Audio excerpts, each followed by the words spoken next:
Alright, we're putting together the battery module. I start off by putting in the 4 M3 heatset inserts. The front has the slots and the channels for the wires in it, and you can tell the back because it's got little ridges in the back to keep the battery from falling out the back. So you don't want to put that together backwards if you can help it. So I usually just start with one to kind of stabilize the build.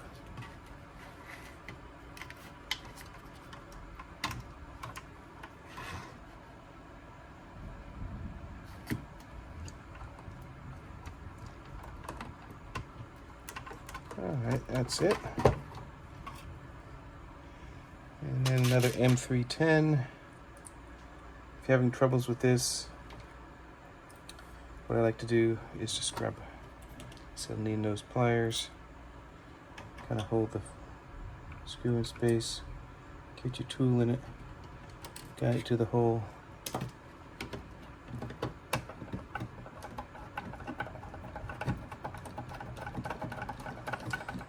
Alright, I'm not tightening them yet, just getting them into position. Another M310. There you go.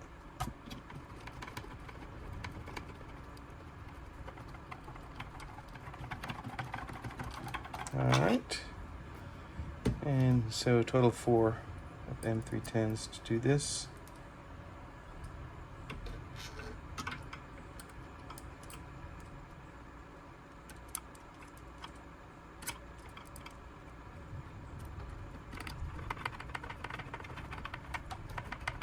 Right, now that they're all in there, you can torque it down. It doesn't have to be super tight, you don't want to snap the plastic. Just take out all the slack.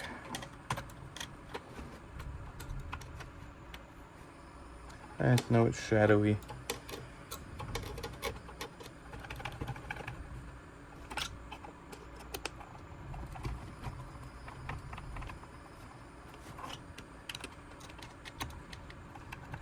And just going in a little bit of a star pattern, so we're not warping things.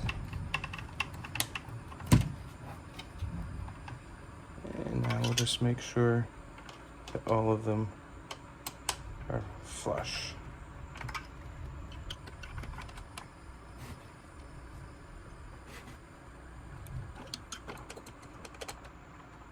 All right, so that's step one.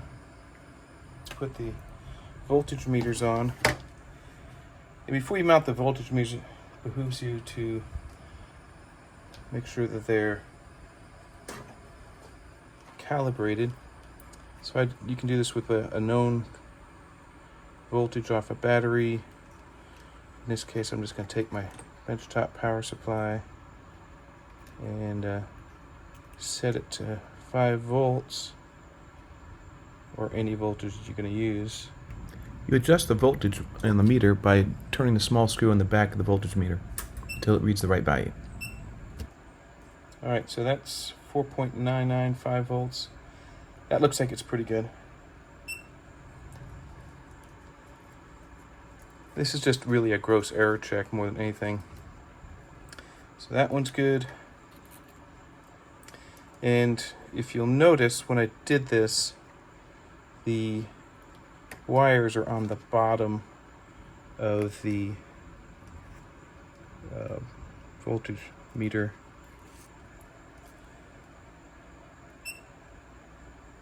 Alright, 5 volts. And I didn't get really good ones from the factory. I've actually already done this. So, as I was saying, the wires go on the bottom. So those slide into these slots here. Try not to wangle these wires. There's only small little solders holding them in position. And then you have a little strapper cover that has a cutout right here for the wires and a little hole for the set screw. And these are just simply number 2 3/8" screws. And this is more or less just to protect the electronics on the board. And you do want to make sure that this is flush and not extruding or protruding out, so don't get it in at an angle.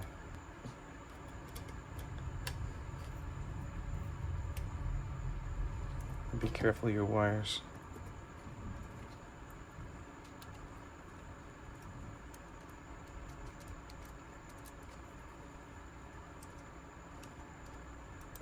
Okay, there's one, and then two.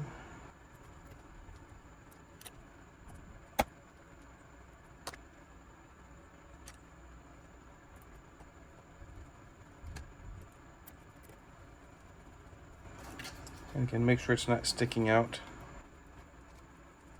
because you want this to be flush mounted to the faceplate. All right, I'm happy with that. Now the tricky part is you have to route these wires through these channels. I try not to get them all twisted and mangled. So there's one set, there's two.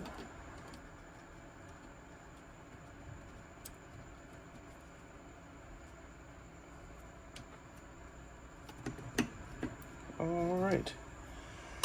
Now this is a little tedious, but this is thin plastic and there's not a lot of it.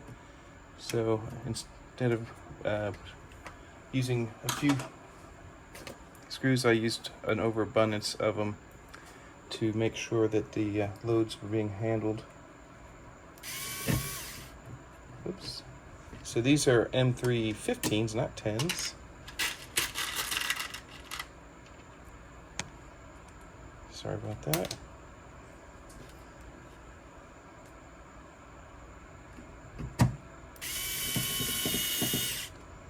I'll start at the corners.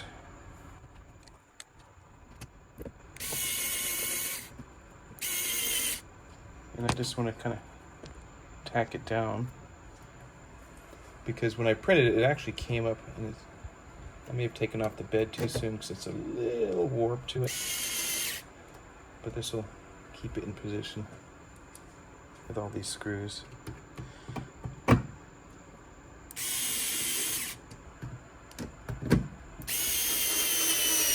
And these are just screwing into plastic, so don't over torque them, and don't tighten all of them at first. Just get them in there, get the holes started. I'm using the Free Sky electric screwdriver. It just saves you a lot of twisting. I'm not trying to put in a lot of torque on these. With this thing, I just want to spin it. Sorry, I keep hitting the camera.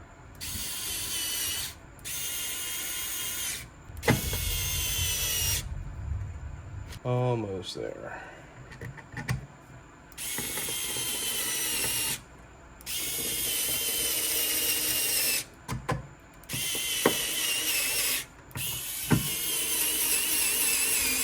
Okay.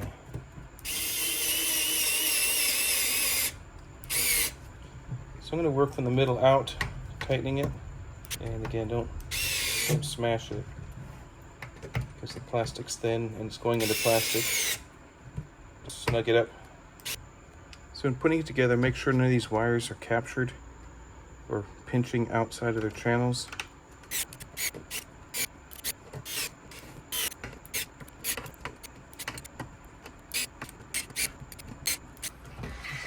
Alright, faceplate installed. Now we can install the fuse holders.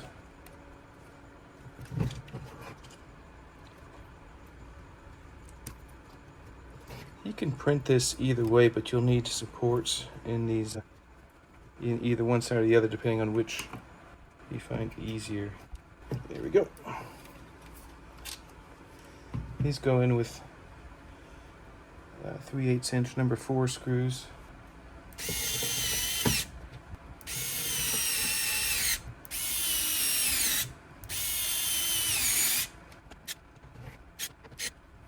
All right. And then we can attach the Wago tray It's designed to go this way. And for this, you can use either those 3/8 number 4 screws or an M310. I'm going to use an M310. There's just 4 of them that hold it on. First one's always the tough one.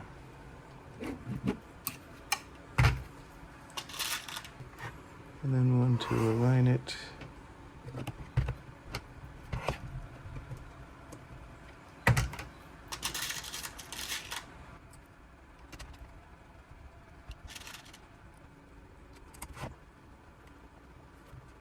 And you want to make sure that the ones that these are flush, because the Wagos are sitting on them, and you don't want the Wagos to be up too high because the screws aren't all the way in.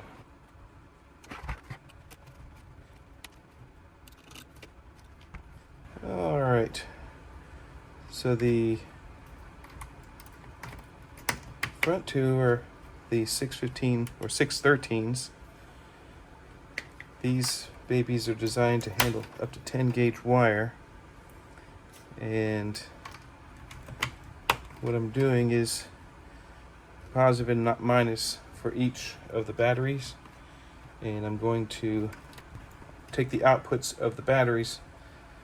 I'm going to run them in series for these 4, and then the outputs of those will come in here and here, and then that'll be the 24 volts.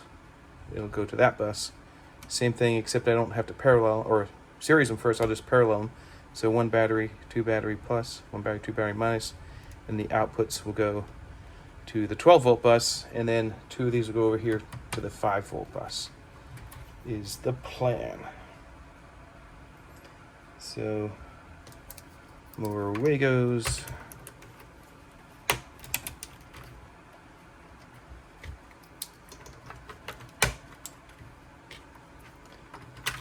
Oops. So this is a 415. You can see it's much smaller, and the 5 volt bus isn't going to have that big giant wire gauge they have in coming off the batteries. So it doesn't need to be that giant connector either.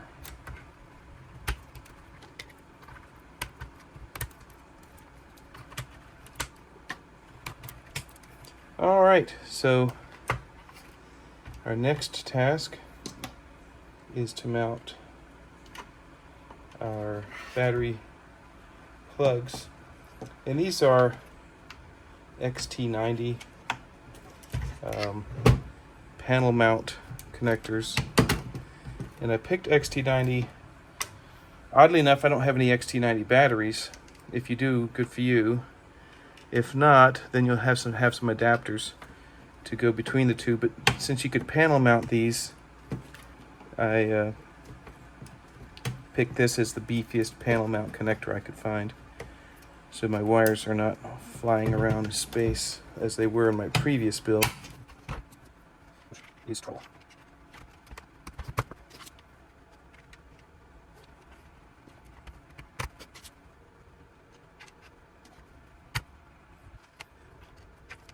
So somebody asked about in putting a charging board in here. That kind of defeats the purpose of it. I don't really want to charge anything. I want to just distribute the power. So now I'm going to use some number 4 1/2-inch screws to hold these in position.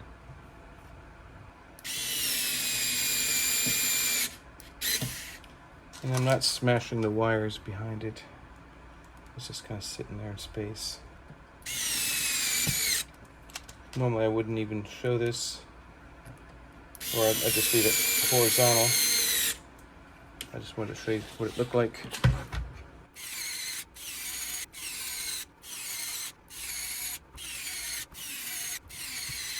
And again, just snug these up.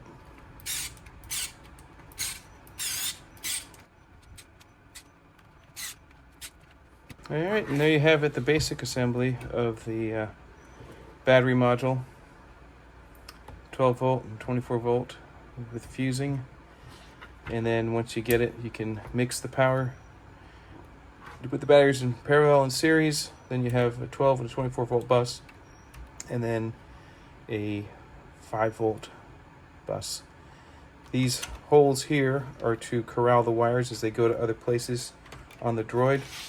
In my setup, I'm going to have the switch underneath his skirt, so the wire will come out of the battery to the fuse, to the switch, and back up to the top and into the 5 volt. So I'll probably put positive on the outside just so it has less wire crossing. Okay, now I'm going to wire it up. So what I'm trying to do is recreate this, which is a spaghetti wire. This was in his old battery setup. So it ends in a positive and a negative. And you can see we've got here 2 parallel connected to 2 series. So if you start the battery, you take one negative and positive and you bridge them together. You take the other negative and positive and you go to the end of the wire. This creates a series connection. I do that twice. And then I take both those series connections and I parallel them over here. So it takes 2 12 volt-ish batteries and takes them to 24 volts, and then takes 2 of those sets of batteries and takes them to double the capacity, really. So I'm doing the same thing here, and this may be hard to see, but so we'll just deal with the top battery first. So you can see that I've got the negative and the positive of one terminal coming out, and the negative and positive of that other is, that's this one. You see that's that one, and that's that one. So they are going up to the top. And I do the same thing here on the bottom. You can see that bottom red and this top black, and the other 2 batteries or 2 wires go up, and they're eventually going to go into these connectors here. The other thing I did was I put little ferrules on my 2 voltage meters. So once I've got all that prep work done, and try to detangle these wires as much as you can so they're not corrupted in the big wires. And then it's time to seed the 615 times 2 Wago connectors here, and then the 4 13s here. And I'll explain that in a second. All right, so I've got the panel on. I used number 4 1/2-inch screws. Self-tapping these little babies here. You don't need to see me put those in. And then I cut the wires here to that length. You can see the bottom's mounted or routed through the bottom, the top's routed to the top, and they're paired. Then I took the red and black wires of the 24 volt bus and powered them there. Same thing here for the 12 volt bus. And this is important. The voltmeters, that side's 24 and that side's 12. Don't mix them. And this is the series connection to make your batteries run in series for the bottom and the top. So hopefully that's well labeled, and these channels help segregate all of the particular wires. So I bought these nice ferrules with insulation on them, and unfortunately they don't fit quite into the Wago connection with the insulation. So what I'm doing is I'm dropping them, just taking the insulation off. Do that before you put the wire on, so you don't cut the wire. But just a little slice here, and then tap tap, and then you just get the ferrule without the insulation, and that works nicely. Give the wire a little twist. There we go.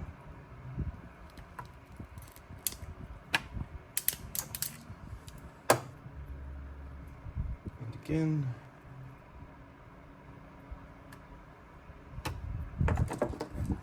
It's not coming off.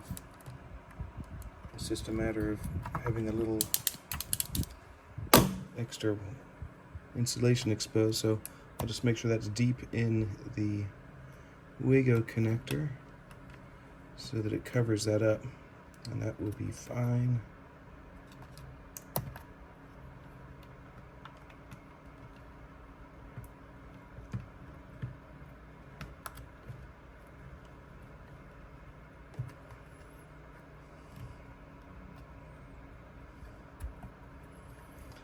All right, so now that we have the first two bridge or serial connections. All right, so now we're going to test that the bridge is working. So this pin and this pin. And then these should not be connected. And these should not be connected. Just these two. There's no way those are connected. All right, so those two.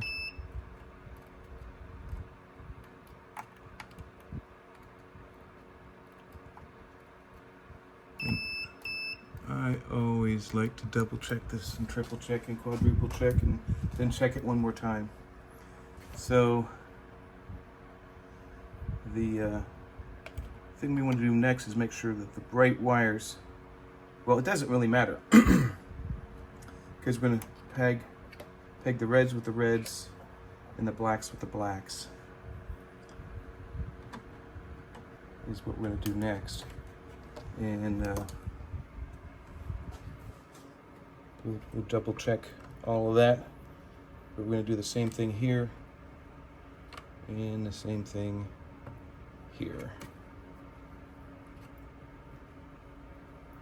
So what's going on with all this is we just did on the back this bridge connector from the positive to the negative times 2, and then those are going up to these connections here, these two and these two, and then that's basically simulating or reproducing this wire here in times 2, and then we need to reproduce this connection. We have 2 wires of the same color going into a single connection, and that's what's happening on top. And I'll cut and crimp and then show you that, and then we'll test it. Okay, before I got too far, I just want to make sure I didn't wangle the voltage meter wires. You can see they're not perfectly set up. They're running just a tad low on one side, but that's fine. I'd rather be a tad low than a tad high. And to do the test, I put power into the left side, then it is jumpered with a temporary cable, the red and black wires over to the 24-volt side. So that's just a temporary. I'm going to unplug all those wires now that I know they all test good. All right, so I've got it all wired up. You can see the positives and positive, negative, negative.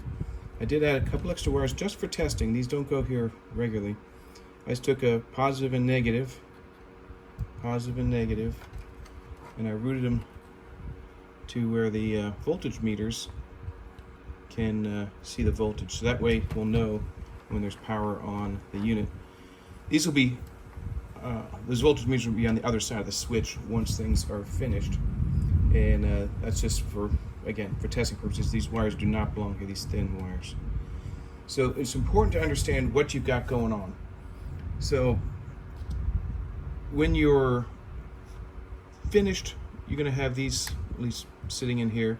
And the question is this going to cause a short if these things touch each other? I don't recommend them touching it, but it's important to understand where the risk is.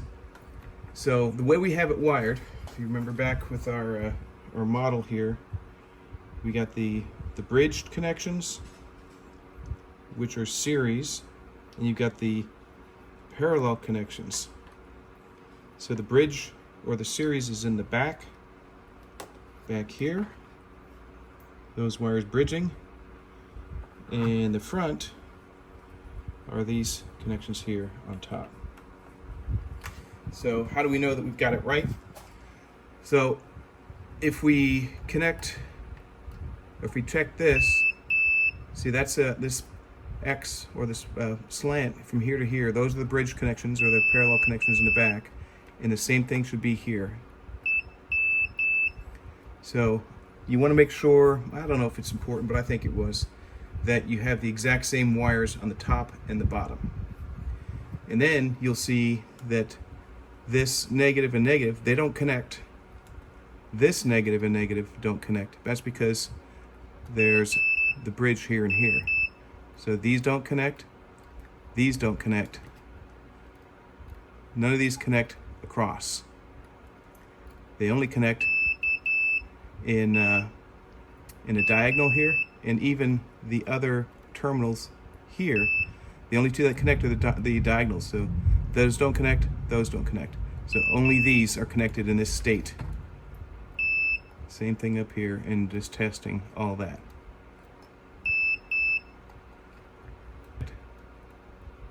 Oops.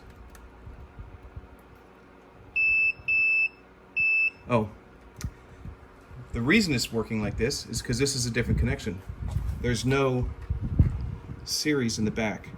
It only is on the 24 volt side, because I'm taking basically 12 volt batteries and turning them into 24 volt batteries by doing this connection in the back.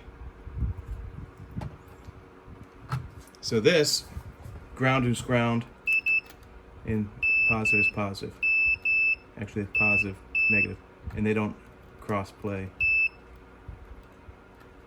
Alright, so that's the two different types of connections. We'll go with the most complicated one first. So if I plug in a battery on the top, that's going to create power. So both top batteries have to be plugged in to create power. So let's go ahead and check that out. When you do this, you're going to want to make sure your batteries are the same voltage, because when you start connecting them, you don't want one battery charging the other one, causing it to heat up. So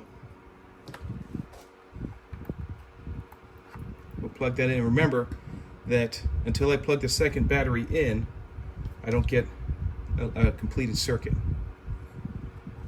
And we can prove that, because I always like to double check electrics. So the only two things that have electricity flowing across it are the red and the black. These two, none of the others connect to each other. So the reason that's important is I can plug this in, and until I complete this circuit, there's no power on this. There's positive here and negative here, but I can't, this can't make that circuit until I do this. All right, and when I do it, plus and minus correctly aligned, you can see my voltage comes on because I'm running it here back to the voltage meter. So what if I were to plug this battery into the bottom? As we talked about before, that's not going to complete a circuit. So if I plug this battery in, I'm not going to get power flowing to my bus. So that doesn't work.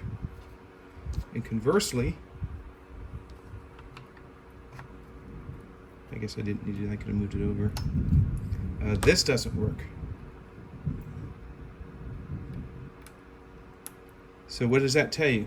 If you're going to install your batteries, they go in pairs top and bottom, because that's how we connected them in the back. So if I want to test my bottom batteries,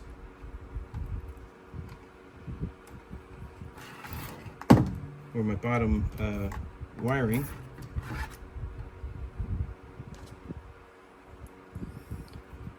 And you may be getting concerned that if I do this, I've got a lot of exposed connections. Look, those two are practically touching right now.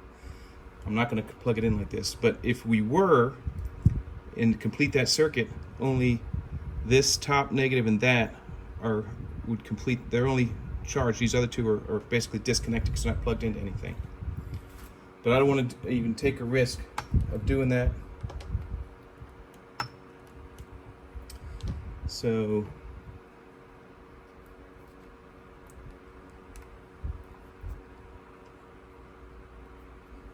this shows me,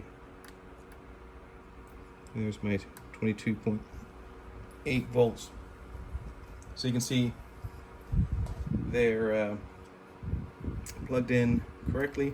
If I were to plug in this to the top, either side, it's not going to complete the circuit.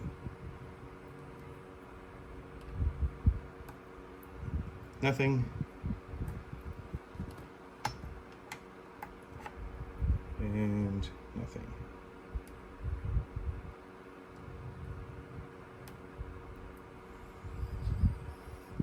So basically, when I take these batteries out and unplug them, it's best if you take the plugs out of here. That way there's no exposed, well, these are exposed, but they're kind of recessed.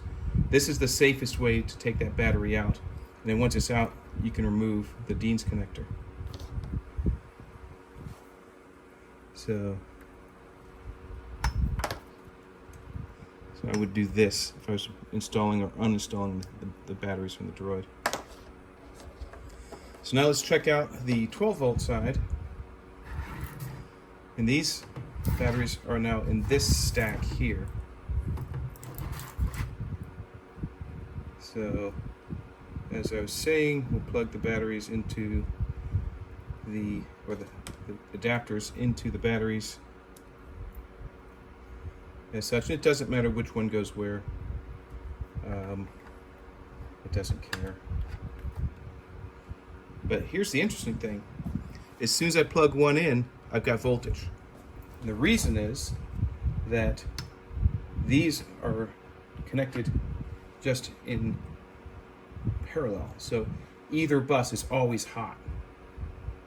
So these two pins would have 12 volts across them if I were to measure them.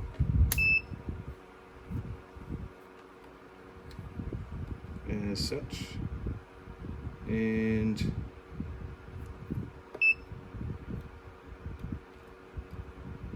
there it is, 11.43 volts. So you can tell that there's a fundamental difference between the 24 volt and the 12 volt. And just to complete the thought, I'll plug in this other battery. And what this is doing is doubling the amount of capacity available. The milliamp hours is doubled because I have 2 times this 8,000 milliamp hour battery available. And that's pretty much the trick of it. The next steps is I'm going to put a switch on this. So the way this is going to work is the switch is going to look like this.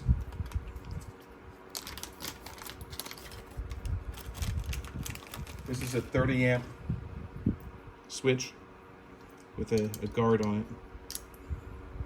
And the electricity is going to flow out of the battery. This is where the 24 volts has been attained. It's going to go through this little loop here, down to the back of this fuse, which will be a 30 amp fuse.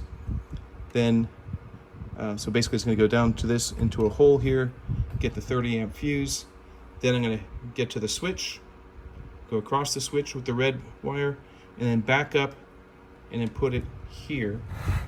And that's going to be the basis of my 24 volt bus. For the black wire, it's just simply going to come over here, and we're not going to switch the black wire, so it's just going to go straight over to the negative side of my 24 volt bus. And then I'm going to hook motor 1, motor 2 for the feet, the dome motor, and then I have this aux out, which is going to go down and power my meter, and I've got some fans that cool my motors. For the other side, it's going to be similar. It's going to come out of here to the back of this fuse. Now this is only a 12 volt, so it'll probably be a 10 amp fuse, because there's nothing really high drawing except for the servos, and they won't pull that much because they're not doing a lot of work. It'll go fuse to a switch, and then out of the back side of the switch up and into the left side here, and this is going to be the 12 volt bus. So again, the negative, this wire here will come straight over to the 12 volt side and fuse switch to the positive side, and then some of that is going to come out and go through a step down buck converter, and this will be my 5 volt bus. And that's the lion's share of it. We'll get a couple more wires wired, and we're almost ready to put power in the droid. Okay, so I've got some wiring. All the batteries are wired before. Now I got this kind of orange wire going out, down to the fuse, out of the fuse, into the switch, out of the switch, and then back up to my 12 volt bus. And then now I've got 2 wires that go from the 12 volt bus to the aux panel, and that aux panel is connecting the voltage meter. So when I flip the switch,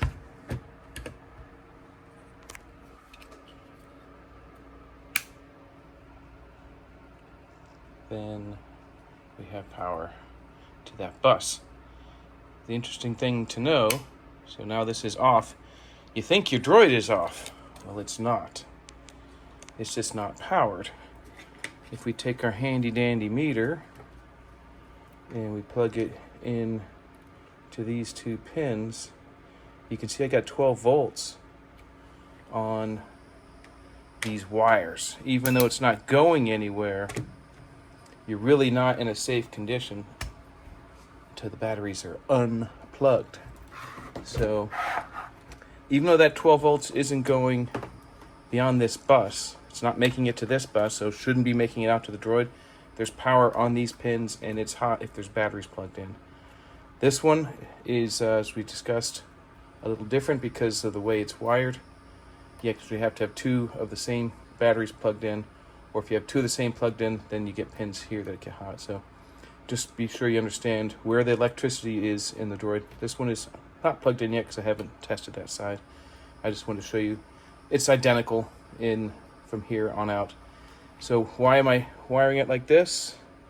So this is going to get installed in the droid, and then these are going to get screwed on underneath the droid, and then this, you can see how it's got these little ridges. This will slide into a container, 2 bolts, and then that switch will be switchable from underneath the droid outside, and I'll put the guard on it as well.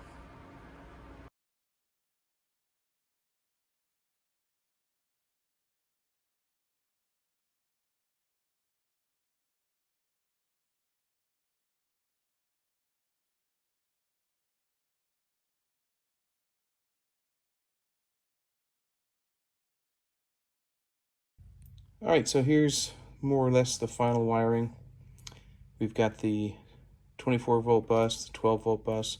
12 volt bus sends its power over here via the fuse and the switch. The ground goes here, and then out of the 12 volt bus, I tap off twice, once for the voltage meter and once to power the 5 volt bus. So these 2 black and red wires go to 5 volt, 4.5 to 40 volt in and ground, to ground and 5 volt out, and that 5 volt out and ground go and power the 5 volt bus.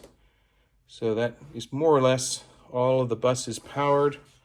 So when I tap into these Wagos with any 12 volt component, or any 5 volt component, or any 24 volt component. They all have one central place where they can get their juice. And the bottom looks like this. You can see this is where the switch goes. And that's more or less complete. It mounts with screws here, here, here, and here into the droid. So here's the switch mount. It's mounted with 3 screws, 2 of them right here, and 1 of them right here. You mount it from underneath by sliding it up and into this spot here. And the holes you see are from a previous modification of this. And so 2 from the top, and then get underneath the droid, and 1 underneath using that. So put the right on the right, R2-D2's right, and the left on the left, and I'll do that. So the under mounting screw goes here, and just screw it in there like that. All right, before you put the battery module in, kind of pre-seed screws here and here. I'm using 3/4 inch screws this time because they mount through a little bit of plastic first. And in the back, we're going to use the just 1/2 inch screws here and here. Okay, so before you screw down the battery module, make sure that your wires are available on the bottom so you can put the switches on. You kind of tilt it up a little bit to make sure none of them are caught in any of the other parts of the droid, so you don't want to pinch those wires. And once it's screwed down, it should be fairly flush. So there should be that gap will pull out once we screw it down. When wiring the switches, make sure that the wires go through these little wire captures. There's actually a little fin in between to keep these wires, and can't see because of the lighting. There's a little fin to keep the wires from getting touched by each other. And then you just slide it up in, and I'll do that. It only takes 2 hands. All right, so before I put power on it, I'm going to test to make sure that there's no short circuits or crossed wires. So these 2 are negative, they should be connected. So negative, negative, those are connected, and they're not connected to either positive. And then the positives are connected, but they're not connected to either negative. So that's good. So here, as we recall, these 2 are connected, and these 2 are connected, and none of the others are connected.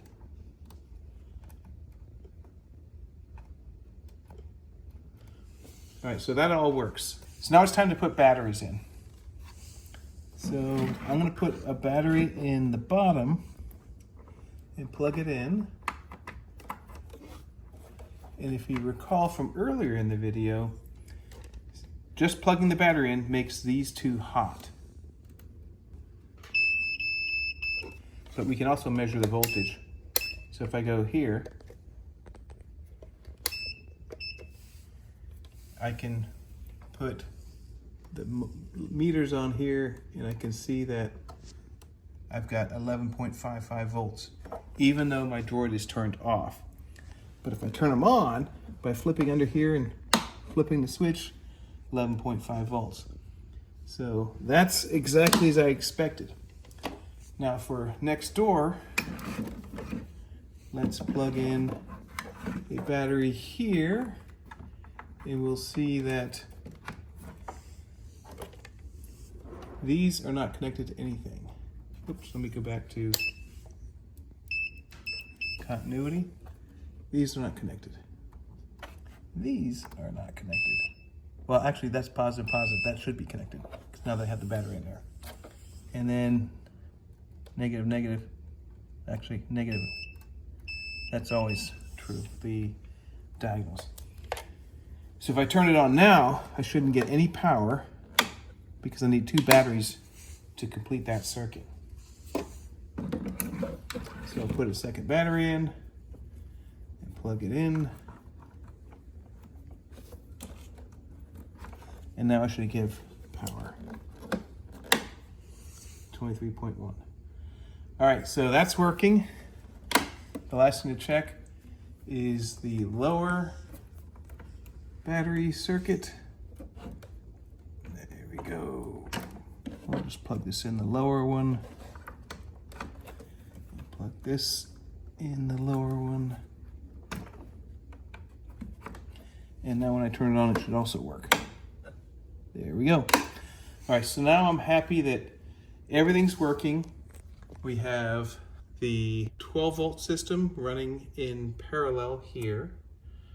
And we have the 20 volt system running in parallel and series. Remember, it's connected in the back. This runs through a switch, through the fuse, with fuse and switch. And then anything I plug in here gets 24 volts. Anything I plug in here gets 12 volts. And this goes out to the back to a 5 volt regulator and up here. And then this is all 5 volts. Well, that about wraps up the battery module upgrade for the version 2. And next thing I'll do is install the panel and the rest of the droid. And I'm amazed you're still watching this video. It's really long. Bye.